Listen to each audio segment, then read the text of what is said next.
Hello, I'm Dr. Marianne Teitelbaum, and today we're going to talk about Vedic grounding mats. So grounding mats have become very popular since books have been written about the usefulness of connecting ourselves back to the earth. It's best to plant your feet directly on the earth without shoes on because the rubber soles in the shoes prevent the absorption of the healing electrons coming from the earth.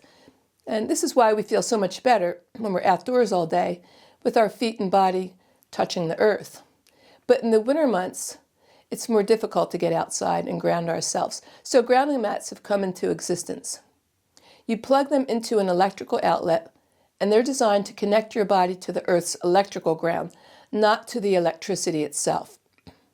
The way they work is that a standard electrical outlet has three parts: the hot electrical part, neutral, and ground. A grounding mat only connects to the ground port and does not use or carry electrical power, so the mat is basically acting like a wire to the earth, similar to standing barefoot on natural ground. Grounding mats claim to help you feel calmer and more relaxed, reduce stress or restlessness, improve sleep quality, and reduce muscle tension after activity. Now, some of our patients have tried them and they thought they did receive a benefit from them, but yet others felt much worse after they used them. I guess I can't help but feel a little suspicious in that you have to plug it into your outlet to ground yourself. There's just this little part of me that feels that it's not truly natural. Now, whether it is or isn't natural isn't the purpose of this video. Try them out for yourself and see what you think. But what I aim to do here is show you what the ancient Vedic text said and what they prescribe for grounding. But coming from such a spiritual tradition, their grounding mats were also designed to help lift up your spiritual energy and were used, and still are, for sacred meditation and prayer practices. So let's discuss two types of mats which definitely come from nature, where you can actually sit or lie on two very beautiful grasses to imbibe their energy directly into your body through the use of kusha grass and vetiver grass.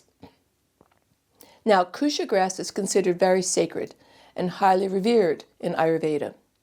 It's known for its purifying and protective qualities.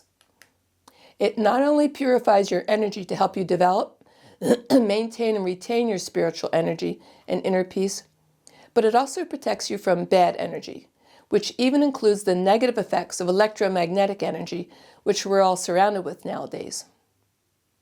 In ancient times, sages were known to use kusha grass mats as their ideal seats to maintain a serene state of mind while meditating or offering prayers. It not only purifies and protects the space where prayers and meditation take place, but it's believed that it acts as a channel to connect with the divine realm, amplifying the power of prayers and rituals.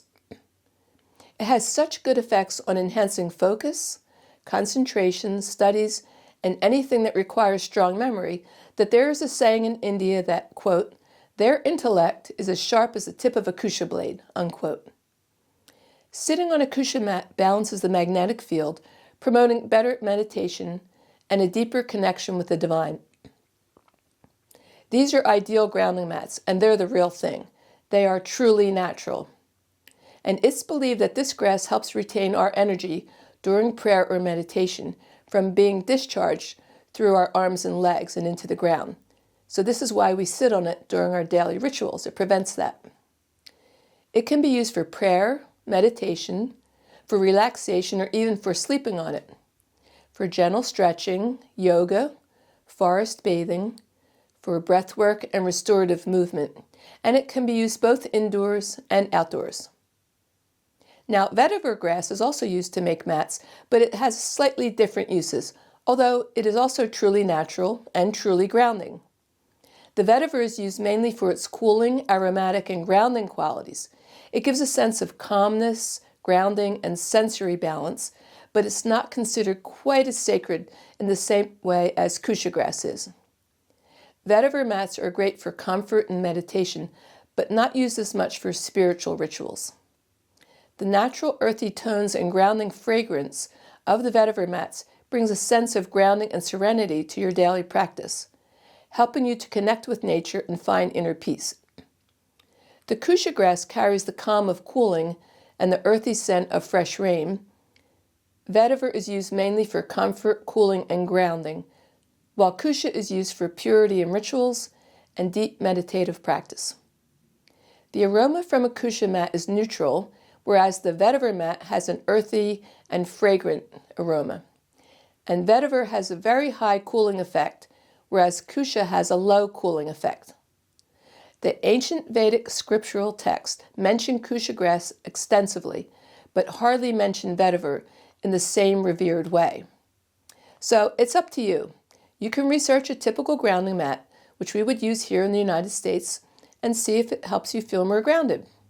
But if you want to take it up a notch and not only ground yourself against something which is truly natural, but also help to enhance your daily prayers and meditation rituals by giving you a direct connection to the divine, or to put it another way, we can try and see if grounding mats actually do work, based on some modern authors' research, or we can delve into the ancient text and instead turn to time-tested and truly natural and spiritual aspects of a sacred grass, knowing through the ages to bring our physiologies in direct contact with the purity of nature.